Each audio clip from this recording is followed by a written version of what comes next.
Gagic says he's paid an hourly fee in addition to $1 grand up front. Now, he's worked many hours putting this case together to represent Mr. Payne, and that's his obligation. During jury selection, Payne becomes agitated because Gagic isn't asking the questions that he wants him to ask.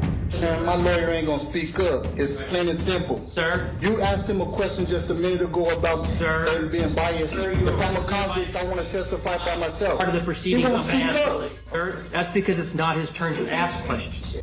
It's always the defense attorney's fault. That's what they expect. So if something goes wrong, it's their fault.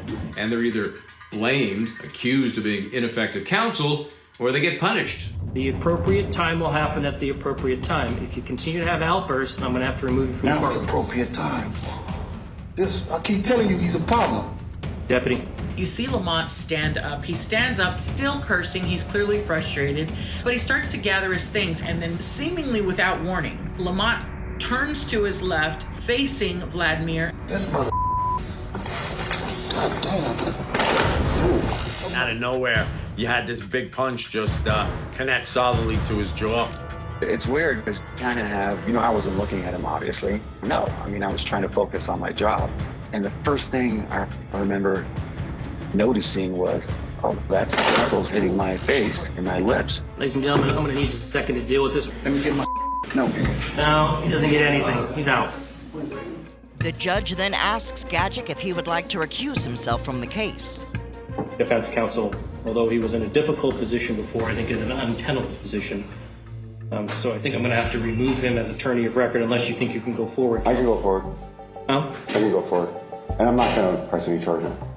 I wanted him to know that he can do whatever he wants, but I'm not afraid of him. Of course I was. I was terrified he'd kill me, but I didn't want him to know that. After the hearing, Gagic has a change of heart.